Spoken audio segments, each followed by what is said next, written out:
Menteri Agraria dan Tata Ruang atau Kepala Badan Pertanahan Nasional Nusron Wahid berkomitmen untuk memberantas mafia tanah hingga praktik monopoli tanah dalam 100 hari pertama masa jabatannya. Nusron memastikan bakal mengedepankan prinsip keadilan agar investasi bisa terus berjalan dan masyarakat kecil bisa mendapatkan hak atas tanah seperti layaknya pengusaha besar di Indonesia. Hal itu dikatakan Nusron Wahid usai serah terima jabatan dengan Agus Harimurti Yudhoyono di Gedung Kementerian ATR BPN pada Jakarta Selatan Senin malam. Politikus Partai Golkar itu mengaku mendapat tugas untuk menjaga aset negara dari Presiden terpilih periode 2024-2029 Prabowo Subianto. Dia ditugaskan menata ulang pemberian konsesi lahan-lahan negara dalam bentuk hak guna usaha dengan mengedepankan prinsip-prinsip keadilan, pemerataan, serta keberlanjutan ekonomi tanpa mengganggu iklim investasi di Indonesia. Selain itu, dia juga akan mengoptimalisasi pemanfaatan lahan negara yang selama ini tidak digunakan secara produktif.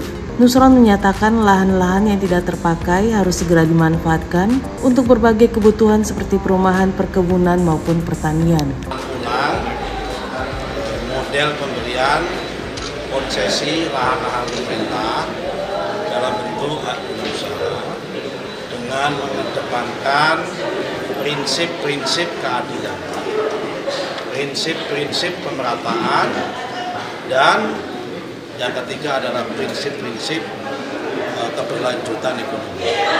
Jadi pada satu sisi harus adil, jangan sampai kayak yang sudah-sudah ada satu pengusaha atau sektor swasta yang memiliki tanah sampai jutaan hektar,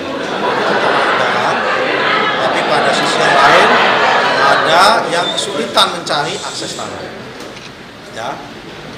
Sehingga ada unsur pemerataan. Tapi dalam rangka penataan ulang itu tidak boleh mengganggu iklim investasi dan mengganggu keberlanjutan ekonomi dan pembangunan. Jadi 3, keadilan, pemerataan, tapi tidak mengganggu iklim investasi dan tidak mengganggu keberlanjutan.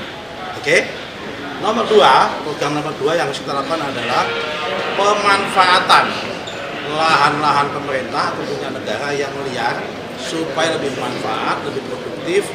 Apakah itu segera digunakan untuk pembangunan perumahan, pembangunan kawasan wilayah, dan sebagainya, apakah untuk pertanian, apakah untuk perkebunan, tapi harus segera produktif. Karena kalau nggak produktif, itu nanti mubazir. Nah, yang nomor 3 adalah penyelesaian sengketa-sengketa tanah harus segera dilakukan. Supaya apa? Dengan mengedepankan tadi prinsip keadilan. Supaya ada kepastian hukum, jangan sampai tidak ada kepastian hukum dan keadilan. Saya kira itu cukup.